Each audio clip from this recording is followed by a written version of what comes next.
So hello everyone, welcome to my YouTube channel AV Classes.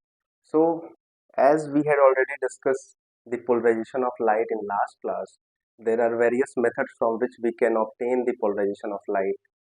One of the method which we had already discussed in last class, that is the polarization by reflection. Now our second method is the polarization by scattering. Now as we know, when a sunlight enters into our atmosphere, then the sunlight gets scattered by the molecules present in our atmosphere. Okay, let's suppose this is our atmosphere and there is a particle. When sunlight enter into our atmosphere, now this sunlight has both vibration which is parallel to plane and vibration which is perpendicular to the plane. Okay, now this is the unpolarized light. Unpolarized. Now this is, let's suppose this is nitrogen molecule, N2 molecule. Now due to the presence of this N2 molecule, this unpolarized light gets scattered. Now when we see this scattered light, now this light gets scattered in all directions.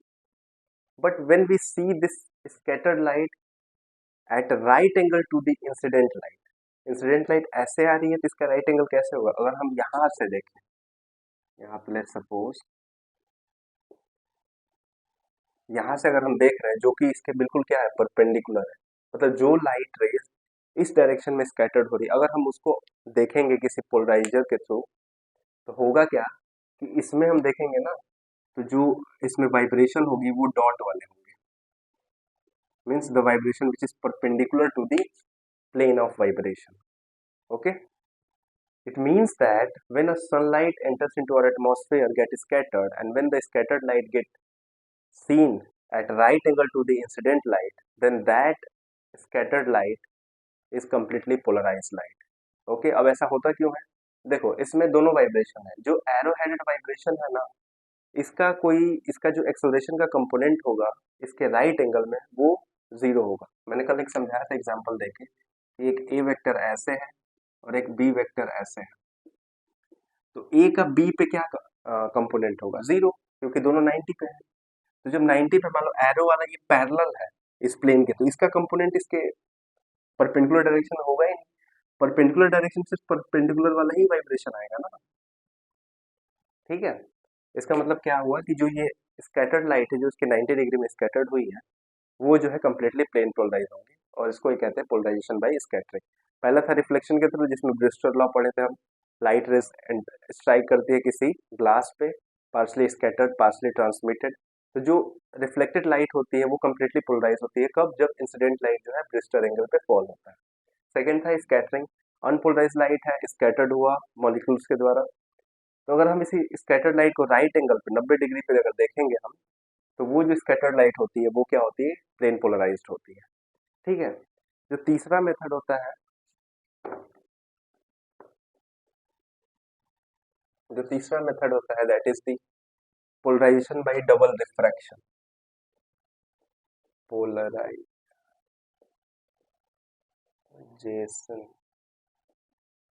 Bye double refraction.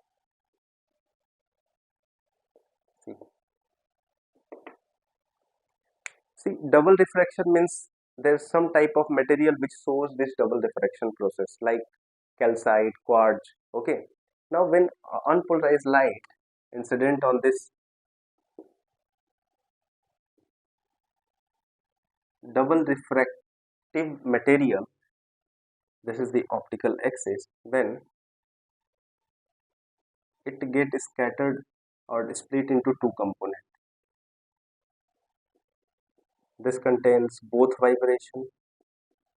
Now, this is unpolarized. जब ये इस calcite से पास होता है ना, इस calcite material से, तो ये दो रेस में डिवाइड हो जाता है. एक रे को कहते हैं एक्स्ट्रा ऑर्डिनरी रे और एक को कहते हैं ऑर्डिनरी रे. ऑर्डिनरी रे में जो कंपोनेंट होता है वो परपेंडिकुलर वाला होता है, और जो एक्स्ट्रा ऑर्डिनरी में होता है वो पैरेलल वाला कंपोनेंट होता है. तो ऐसे मटेरियल्स की ये प्रॉपर्टी होती है कि ये स्प्लिट आउट कर देते हैं. अब ध्यान देना, ये ऑर्डिनरी रे उस रे को कहते हैं which follow the law of refraction, Snell's law follow करते हैं, उसको ऑर्डिनरी रे कहते हैं, जिसमें वाइब्रेशन जो है परपेंडिकुलर टू द प्लेन होता है। और एक्स्ट्रा ऑर्डिनरी रे उसको कहते हैं जिसमें वाइब्रेशन जो है पैरेलल टू द प्लेन होता है और ये लॉ ऑफ रिफ्रैक्शन को फॉलो नहीं करते हैं। तो इसके थ्रू भी हम पोलराइजेशन ऑब्टेन कर सकते हैं, क्योंकि ये दोनों रे ही पोलराइज्ड है, एक्स्ट्राऑर्डिनरी रे एंड ऑर्डिनरी रे। ये क्यों हो रहा है? क्योंकि इस कैल्साइट की ये प्रॉपर्टी होती है कि ये इस अनपोलराइज्ड लाइट को स्प्लिट आउट कर देगा, बांट देगा दो पार्ट में, एक में जिसमें एक वाइब्रेशन हो, दूसरे में जिसमें दूसरा वाइब्रेशन हो। ठीक है, तो ये सिंपल सिंपल प्रोसेसेस है। लास्ट वाला होता है सेलेक्टिव एब्जॉर्प्शन, इसी में बता देते हैं। Fourth one is selective absorption. Selective absorption, see, there are some type of material which shows the selective absorption process, like tourmaline crystal. Tourmaline crystal, इस क्रिस्टल में क्या होता है, ये कुछ क्रिस्टल इस तरीके से होता है डबल, जिसमें डबल रिफ्रैक्टिंग सरफेसेस होते हैं। ठीक है, कुछ इस तरीके से होता है। होता क्या है कि जब अनपोलराइज्ड लाइट इससे पास होती है ना, तो इसमें दोनों वाइब्रेशन होते हैं। ठीक है, अब होता क्या है ना, ये जो है, अब अच्छा एक बात बताओ, इसमें ऑर्डिनरी रे वाला वाइब्रेशन कौन सा है? जो कि परपेंड ये डॉट होगा, और ये एरो वाला जो वाइब्रेशन है वो एक्स्ट्राऑर्डिनरी वाला है। तो ये क्या करता है ना, ये टुर्बुलेंट क्रिस्टल ये ऑर्डिनरी रे वाले मतलब डॉट वाले कंपोनेंट को एब्जॉर्ब कर लेता है। डॉट का क्या मतलब है? जो हॉरिजेंटल वाले में हो, तो हॉरिजेंटल वाले को ये क्या कर लिया, एब्जॉर्ब कर लेता है। यहाँ पे मैं लिख देता हूँ इसको, ये क्या कर लिया, एब्जॉर्ब कर लिया। और क्या होता है, ये जो एरो वाला है एक्स्ट्रा ऑर्डिनरी रे, ये जो है अलाउ करता है पास होने के लिए। तो यहाँ से ये एक्स्ट्रा ऑर्डिनरी रे पास हो जाती है, और ये हमें क्या मिल जाता है, एक polarise light, polarised light. Okay, मतलब ये इसकी प्रॉपर्टी होती है, टुर्मलिन क्रिस्टल की ये प्रॉपर्टी होती है कि ये ऑर्डिनरी रे को एब्जॉर्ब कर लेता है। So these are the four methods from which we can obtain the polarized light. Okay. Now there is a last topic in wave optics, and it is very important topic. That is the Doppler effect of light.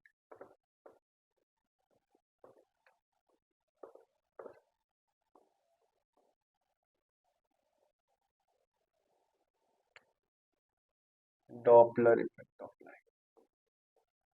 Doppler effect.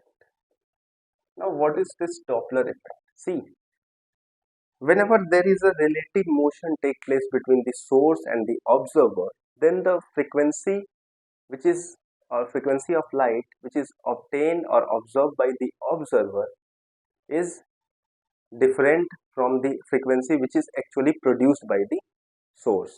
For example, आप देखते हो कि railway station पे रहते हो, तो अगर train दूर रहती है और वो हॉर्न निकालती है, तो होता क्या है कि हॉर्न अगर दूर है ट्रेन तो हमें कम सुनाई देता है, लेकिन जैसे जैसे वो पास आती जाती है, हॉर्न की स्पीड मतलब जो फ्रीक्वेंसी होती है वो बढ़ जाती है। यही सिंपल सा प्रोसेस होता है, इसको कहते हैं डॉपलर इफेक्ट। अब सपोज करो कि यहाँ पे एक हमारे पास सोर्स है जो कि लाइट एमिट आउट कर रहा है। ठीक है, मान लो इस लाइट की जो फ्रीक्वेंसी है वो न्यू है और वेवलेंथ जो है लैम्डा है। इसकी स्पीड क्या होगी, सी, तो lambda is what, C by nu, है ना। यहाँ पे एक ऑब्जर्वर है, ये सपोज करो सोर्स है, ये है ऑब्जर्वर। ऑब्जर्वर पहले इस पॉइंट पे था, ए पॉइंट पे। ठीक है, ऑब्जर्वर पहले ए पॉइंट पे था, तो ये कुछ फ्रीक्वेंसी ऑफ लाइट ऑब्जर्व कर रहा होगा यहाँ पे। लेट सपोज इस ऑब्जर्वर ने ना वी वेलोसिटी के साथ मूव होना स्टार्ट किया सोर्स की तरफ, सोर्स की तरफ ये वी वेलोसिटी के साथ मूव कर रहा है। तो अगले एक सेकंड में ये कितना डिस्टेंस ट्रेवल करेगा, v, क्योंकि v वेलोसिटी एक सेकंड में, तो distance equal to speed into time. तो ये मान लो v सेकंड में, सॉरी 1 सेकंड में v डिस्टेंस ट्रेवल कर लिया। ठीक है, तो अब इसको जो फ्रीक्वेंसी, अब देखो यहाँ पे से, यहाँ से वेव ऐसे आ रहे थे। ठीक है, वेव इसको मिला जब मोशन ये नहीं कर रहा था, अब ये मोशन करना स्टार्ट किया, तो ये ए से जब बी पॉइंट पे है, तो देखो यहाँ पे दो वेव फ्रंट पास हो गए ना इससे। ठीक है, तो अब जो इसको फ्रीक्वेंसी ऑब्जर्व होगी, अब जो इसको फ्रीक्वेंसी अपरेंट फ्रीक्वेंसी मिलेगी, वो किसके बराबर होगी? It is equal to frequency which is emitted by the source. तो सोर्स कितनी फ्रीक्वेंसी से एमिट कर रहा है? Nu plus the number of wave that is pass by the observer when it move the distance v। जब ये v distance move किया तो कितना नंबर ऑफ वेव पास हो गए इससे, वो भी तो इसमें ऐड करोगे तभी तो इसको अपरेंट फ्रीक्वेंसी, उतनी फ्रीक्वेंसी वो सुन चुका है और आगे बढ़ा तो और फ्रीक्वेंसी आई, तो सोर्स तो न्यू फ्रीक्वेंसी से ही भेजेगा, और ये कितनी फ्रीक्वेंसी इससे पास हो गई, तो वो जो फ्रीक्वेंसी होगी वो कितनी हो जाएगी? Nu equal to what? इसकी वेलोसिटी v है तो v बाई लैम्डा। ठीक है, नाउ इसको थोड़ा सॉल्व करते हैं। Nu dash is equal to nu plus v upon lambda की वैल्यू c बाई न्यू है, तो c upon nu, nu common कर लोगे 1 प्लस v बाई सी। ठीक है, ये हो गया हमारा रिलेशन, इसको ये डॉपलर इफेक्ट का रिलेशन कहते हैं। ये तब के लिए है जब ये ऑब्जर्वर है इस सोर्स की तरफ मूव हो रहा है। जब ये ऑब्जर्वर जो है सोर्स से दूर जाएगा तो कुछ नहीं करना है, वेलोसिटी इसकी निगेटिव हो जाएगी। ये यहाँ पे मैं लिख देता हूँ, अप्रोच, अप्रोच के समय है, और ये जो होगा ये होगा डिपार्ट के समय। ठीक है, जब ये दूर जाएगा। थोड़ा दोनों को कंबाइन करके अगर हम लिखें तो क्या लिख सकते हैं? 1 प्लस माइनस v बाई सी। अगर हम फ्रीक्वेंसी को ऐसे लिख दें तो कोई दिक्कत है? ठीक है, अच्छा एक बात बताओ, न्यू डैश माइनस न्यू को क्या लिख सकते हैं? यहाँ पे देखो, न्यू डैश को क्या लिख सकते हो? C by lambda dash minus C by lambda is equal to what? Plus minus v by C into C by lambda. ठीक है, ये c से c कैंसिल आउट हो गया। ठीक है, बचेगा क्या? Lambda minus lambda dash upon lambda dash is equal to plus minus v by C. ठीक है, ये लैम्डा डैश, देखो लाइट की जो वेवलेंथ होती है काफी कम होती है, तो जो वेवलेंथ होगा लैम्डा डैश और लैम्डा ऑलमोस्ट इक्वल होगा। लैम्डा डैश मतलब क्या है? जो अपरेंट फ्रीक्वेंसी, सॉरी वेवलेंथ जो ये ऑब्जर्वर ऑब्जर्व कर रहा है। इसको आगे मैं यहाँ करता हूँ,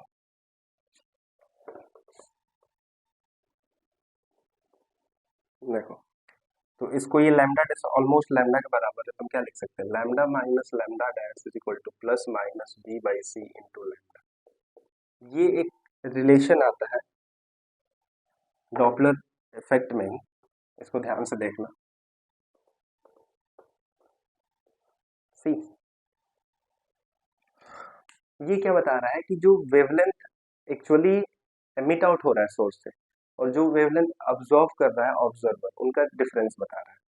ठीक है, अब ध्यान रखना कभी भी लाइट जो है जब अप्रोच करती है या सोर्स और ऑब्जर्वर दोनों पास पास आते हैं, एक दूसरे की तरफ अप्रोच करते हैं, तो होता क्या है उस टाइम पर हम इस इक्वेशन में पॉजिटिव टर्म लेते हैं। मीन्स अप्रोच के समय क्या होगा? अप्रोच के समय क्या होगा? वी टेक पॉजिटिव साइन, मतलब क्या हुआ कि जो लैम्डा माइनस लैम्डा डैश है it is equal to v by C into lambda. अब एक बात बताओ, ये पॉजिटिव क्वांटिटी आने का क्या मतलब है कि लैम्डा डैश माइनस लैम्डा, जो लैम्डा डैश है it is less than lambda, यही मतलब हुआ ना, तभी तो ये पॉजिटिव आएगा। राइट साइड पॉजिटिव है तो लेफ्ट भी पॉजिटिव होना पड़ेगा ना, तो लैम्डा डैश को लैम्डा से छोटा होना पड़ेगा। अब एक बात बताओ, लैम्डा डैश क्या है? अपरेंट वेवलेंथ जो ऑब्जर्वर ऑब्जर्व कर रहा है, ठीक है, लेकिन वो कम हो रहा है। तो एक बात बताओ, जब लाइट की स्कैटरिंग होती है उसमें 7 कलर होते हैं विबग्योर, उसमें कम वेवलेंथ किसका होता है? ब्लू साइड का ना, इसलिए इस कंडीशन को क्या कहते हैं? हम ब्लू शिफ्ट कहते हैं। मतलब क्या हुआ, मान लो कोई हमारे पास एक स्टार है या कोई एक हेवनली बॉडी है जो कि स्पेस में है, उससे आपने उसके लाइट को देखा और उससे हमें पता लगा कि वो लाइट जो है ब्लू हो रही है, ब्लू साइड में शिफ्ट हो रही है।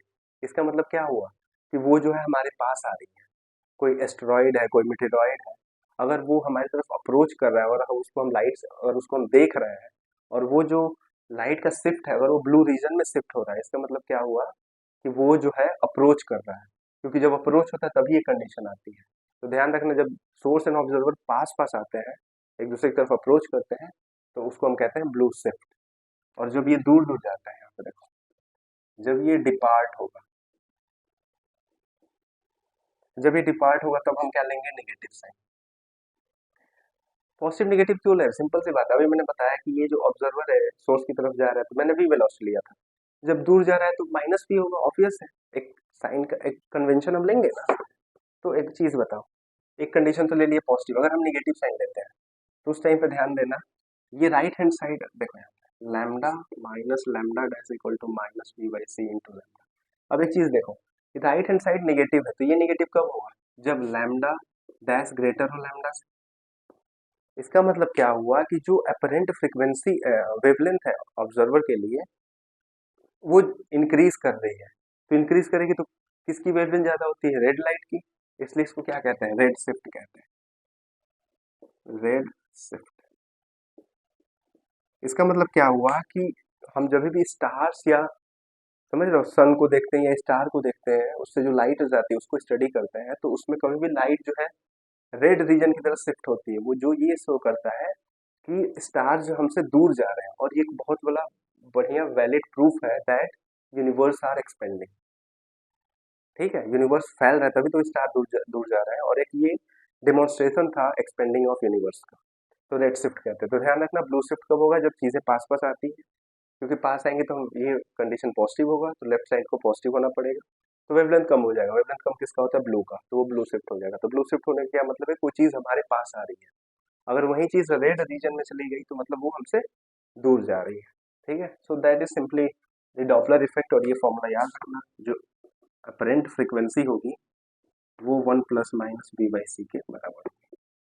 ये अपरेंट फ्रीक्वेंसी है, ये एक्चुअल फ्रीक्वेंसी है जो सोर्स एमिट कर रहा है, ये वेलोसिटी है जिससे ऑब्जर्वर मूव कर रहा है, सी स्पीड ऑफ लाइट है। सो जो हमारा वेव ऑप्टिक्स पार्ट है वो कंप्लीट हो गया पूरी तरीके से। अब हम इस पे थोड़ा सा क्वेश्चंस देखेंगे, जेई एडवांस लेवल्स के, जेई मेंस लेवल्स के। ठीक है, so that's all, it's complete wave optics. Thank you.